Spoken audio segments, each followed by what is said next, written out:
Alexandria Ocasio-Cortez went on the Daily Show with Trevor Noah, and one of the questions that he kind of kept coming back to was, you're a democratic socialist, how do you pay for it? Specifically, Medicare for all and education. Now, this is a common framing. It's the common question people bring up. Socialism, democratic socialism is expensive. Yeah, so there's a couple of things that I object to here, and Trevor Noah, it doesn't mean any harm by it. He's a good guy, he means right, but there's groupthink of people when they say, okay, progressive issues, well, how do you pay for it?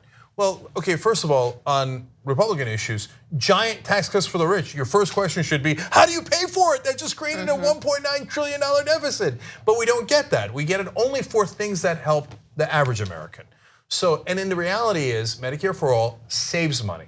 Yes, it increases taxes, but it takes away all of your health insurance costs, including what your companies pay, and that money can actually then directly go into your salary. They never talk about that part.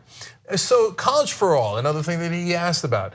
Well, yeah, it does cost $75 billion a year. That's a fraction of the $1.9 trillion that the Trump tax cuts cost.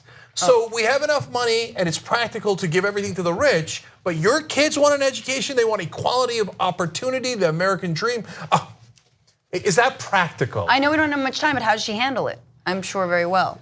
Yeah, and she mentioned specifically like how you could pay for it. She said if wealthy individuals paid a fair tax rate, corporate rate to 28%, close loopholes, that's $2 trillion you save in 10 years. Right. That kind of stuff. And then they always say like at the end of Stump speeches, like go to my website.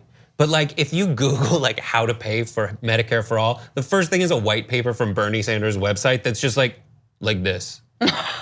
And then you go to elsewhere, you Google the other thing like this. And there's like charts and graphs that are like simple little things. No, that's such a great point by Brett, because like if you ask Republicans, how are you gonna pay for the tax cuts for the rich or the Iraq war or any other war you'd like to start? There's no white paper, there's no website. They never explained it. Before the Iraq war, they said it would only cost a little under $2 billion. It cost over $2 trillion. They never had a white paper on it. When they asked, how do you pay for it? Bernie Sanders is like, page after page. Go look at the white paper. He's like, this is specifically, these are the breakdowns of the taxes, but then here's the amount of money we save.